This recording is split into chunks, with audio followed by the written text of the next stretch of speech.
आज का जो अपना डिजिटलाइज युग है ना, आप लोग सब लोगों के पास फोन है। डिजिटलाइज युग का क्या मतलब आप लोग समझते हैं? मतलब सारी चीज हमारे फिंगर टिप में है। हमको खाना खाना है, हमने जोमेटो कर दिया। हमको कपड़े चाहिए, हमने फ्लिपकार्ट कर दिया, है ना। मतलब जो भी सुविधाएं, बैंक से पैसे ट्रांसफर करने, हमने यूपीआई कर दिया। मतलब सारी चीजें हमारे फिंगर टिप में है। ये डिजिटलाइज युग है। ये सारी चीजें हमारे लिए सुविधा है, लेकिन यही सुविधा हमारे लिए असुविधा ना बदल जाए, इसी चीज की हमको जो भी अभियान चलाया जा रहा है, ये इसी पर, इसका मुख्य पर्पस यही है कि जितनी भी सुविधाएं हैं हमारे लिए वो हमको असुविधा में ना बदल जाए। अब सुविधा कैसे हो गई? जैसे कि शायद आप लोग ने डिजिटल अरेस्ट के बारे में सुना ही होगा, है ना। ऐसी बहुत सारे प्लेटफॉर्म हैं, है ना, जिसके माध्यम से लोग बाग हमसे ठगी कर रहे हैं और हमारे खातों से पैसे किसी अन्य खाते में ट्रांसफर हो जाते हैं या हम एक साइबर फ्रॉड का शिकार हो जाते हैं। अब कुछ साइबर फ्रॉड के बारे में मैं आपको बताना चाहूंगा। सबसे पहले अपन डिजिटल अरेस्ट के बारे में सुनिए। कोई जानता है डिजिटल अरेस्ट के बारे में क्या हो? नहीं जानते आप लोग? डिजिटल अरेस्ट जो आज के डेट में काफी प्रमुख फ्रॉड जो लोगों के साथ अक्सर हो रहा है, उसमें क्या होता है कि एक फेक कॉल, जैसे आप लोग अभी यहाँ पर पढ़ाई कर रहे हैं, अभी यहाँ पर आप उपस्थित हैं, तो जैसे जनरली कहीं मीटिंग में रहते हैं, बोल देते हैं आप अपना फोन साइलेंट कर लीजिए। इसी कंडीशन में आपके घर वालों के पास फोन जाएगा कि आपकी बच्ची है या बच्चा है ना, वो किसी अपराध में संलिप्त हो गया है, उसको हम जेल भेज रहे हैं। अब जब हमारे माँ बाप के पास ऐसा फोन आता है, वो टोटल व्याकुल हो जाते हैं, वो उसका प्लस माइनस नहीं समझ पाते, है ना। तो जैसे ही उनके पास फोन आया, बोला कि मैं फलाना पुलिस कर्मचारी बोल रहा हूँ, आपका बच्चा इस अपराध में संलिप्त हो गया है ना, इसको हम जेल भेज रहे हैं, इसको बचाने के लिए आप हमको ये धनराशि हमारे इस खाते में भेज दीजिए। अब माँ बाप परेशान होकर अपने बच्चे को बचाने के चक्कर में उसको धनराशि भेज देते हैं। तो पहली चीज मैं आपको एकदम स्पष्ट बता दूं कि डिजिटल अरेस्ट जैसे कोई प्रणाली नहीं है अभी विभाग में। हम किसी को अरेस्ट करना है तो पुलिस प्रत्यक्ष रूप से जाके अरेस्ट करती है। डिजिटल अरेस्ट जैसी कोई प्रणाली नहीं है। डिजिटल अरेस्ट में दूसरा कंडीशन क्या करते हैं, आप लोग को बोलेंगे कि आप घर में डिजिटल अरेस्ट हो गए हैं, आपको बाहर से कोई संपर्क नहीं रखना है।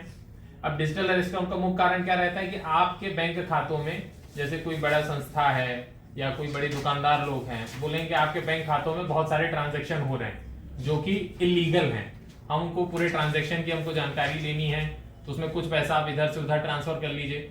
कुल मिला के उनका माइंड वॉश करते हैं, ठीक है। तो आप लोग ये चीज को स्पष्ट रखिए कि डिजिटल अरेस्ट जैसी कोई प्रणाली नहीं होती, ठीक।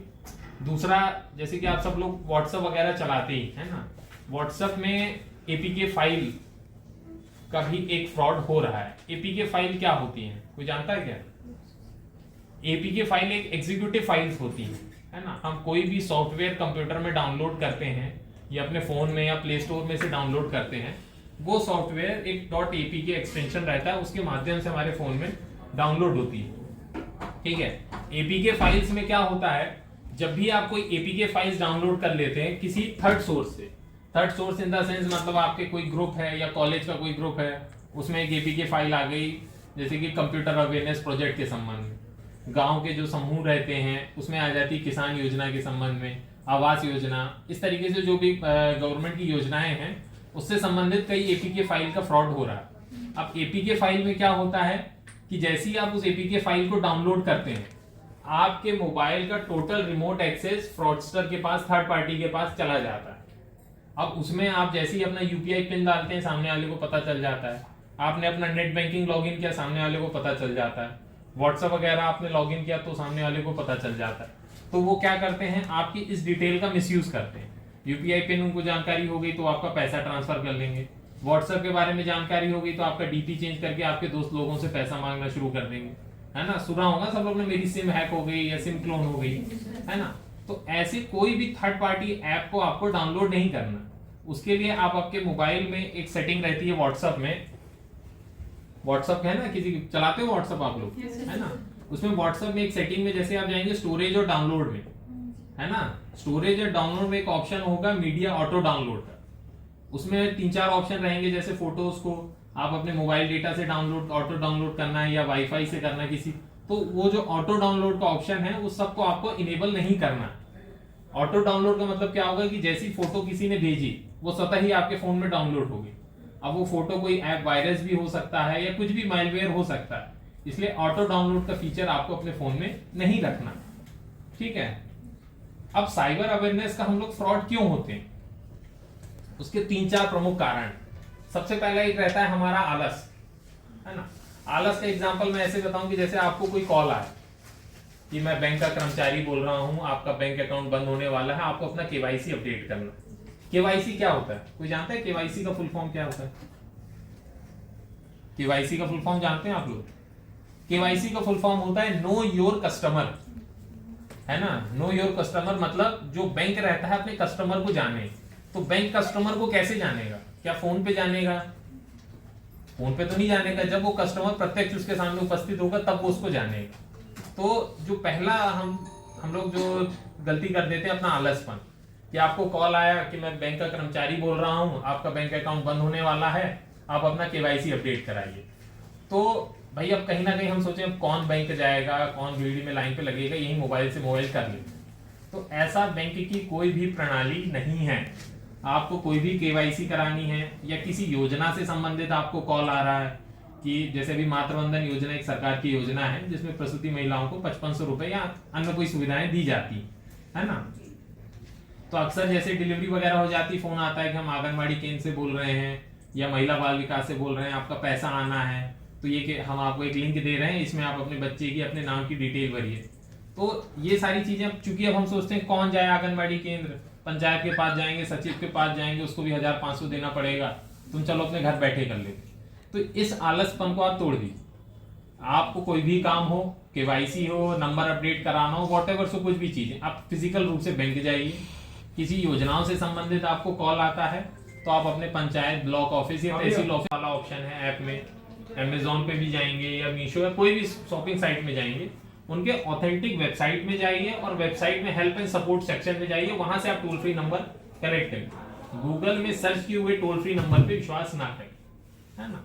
तो ओवरऑल जो साइबर है, साइबर फ्रॉड क्या है, एक तरीके से हिडन क्राइम है ना। अब आपको कोई कॉल लगा रहा है, जरूरी नहीं है कि कोई लड़का है कि लड़की है ना, कोई एक लोग हैं कि 10 लोग हैं, हम लोग को पता नहीं रहता, है ना। तो ये एक तरीके का हिडन क्राइम है। इससे बचने का सिर्फ और सिर्फ एकमात्र उपाय है हमारी सतर्कता।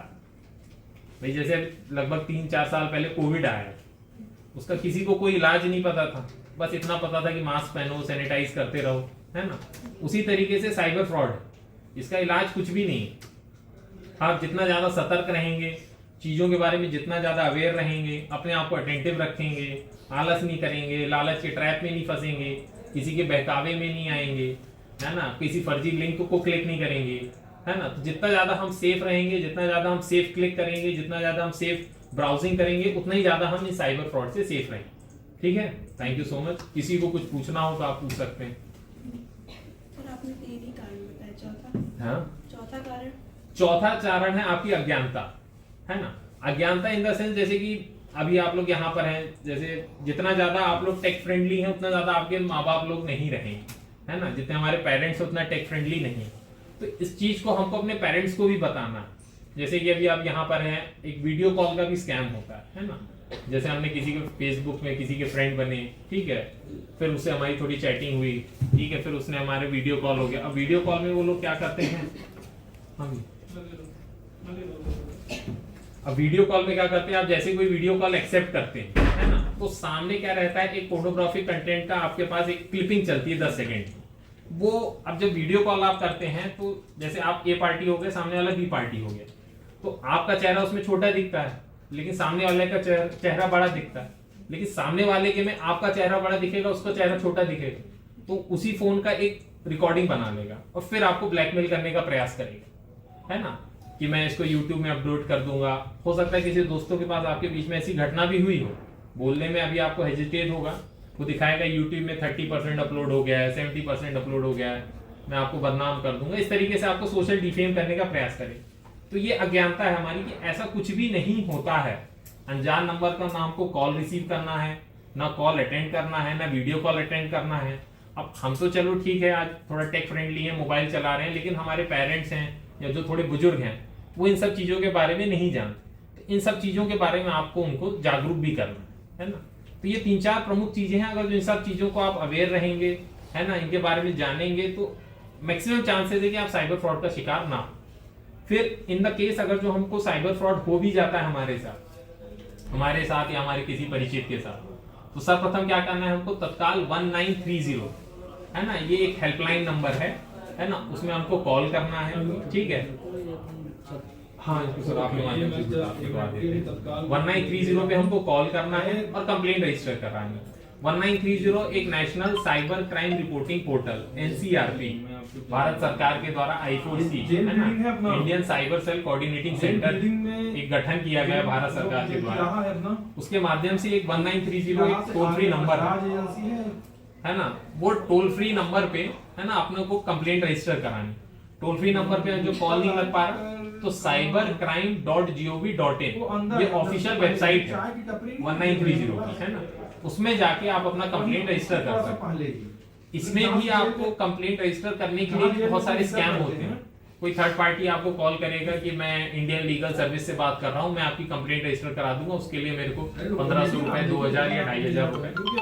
तो 1930 में कंप्लेंट करने के लिए सरकार कोई भी पैसा चार्ज नहीं करती है ना। इस तरीके के अपने साथ स्कैम होने के बाद स्कैम को कंप्लेंट दर्ज करने के लिए भी स्कैम में ना फंस जाए। सरकार 1930 में कंप्लेंट रजिस्टर करने का कोई पैसा चार्ज नहीं करती है ना, वो टोल फ्री सर्विस है ना, तो या तो 1930 पे आप कॉल कर ले या cybercrime.gov.in पे कंप्लेंट रजिस्टर कर ले, है ना। किसी को कोई डाउट कुछ पूछना हो तो जेल बिल्डिंग के पास है, एक सर के साथ ले लीजिए।